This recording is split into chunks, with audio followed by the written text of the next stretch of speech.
bumibiyay kami, may site na naman kami mga guys. 1 month, 2 days. Yan guys, bumibiyay kami. Dito kami nang galing sa Bulacan. Papunta kami Tarlac sa warehouse. Ayan, bumibiyay kami. Nabot na kami ng araw. Malis kami ng bahay ng 3:30.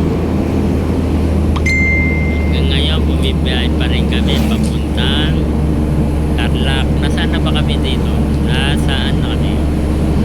Dito na pala kami sa Nueva Ecija. Wow, ayan. Ito na kami, nasa saan ba to? Sa Tulay. Nagpas na kami ng Gapan. Ayan. Ayan. Malapit na kami sa Leonardo. San Leonardo de Carpio. Joke lang. San Leonardo Nueva Ecija. Ayan. Yan. Antibagay.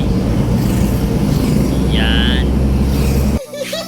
At ito na nga kami, nakarating na kami dito sa Tarlac sa warehouse para mag-akot ng gamit.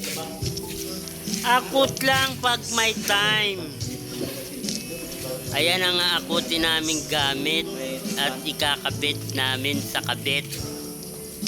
Mga guys, 1 month, 2 days lang guys. Sabat na. Ayan, sa warehouse kami. Mamaya. Dito na nga, bumibiyay na nga kami. Ayan, papunta na kami ng Kabanatuan. Nakakarga na namin ang mga gamit. Dito kami sa Sisilig, walang bayad. Diretso-diretso lang ang takbo. Pag may naningil, magbabayad na lang kami. Pag walang naningil, thank you. Mabilis ang takbo dito, guys. Dito na rin kayo tumahan, guys. Kung alam nyo yung shortcut na kayo, guys.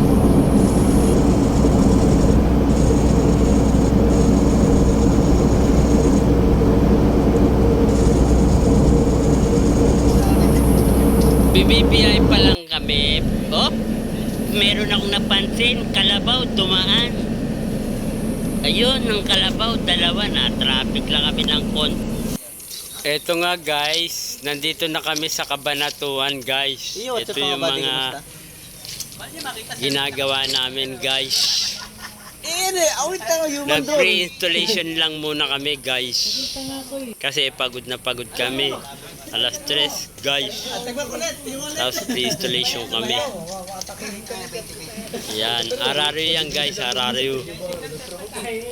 Sector 2 yan, dilaw. Yan, Sector 1 pula guys. Yan. Pa isang antena guys. Sector 3 yan, asul yan guys. Asul.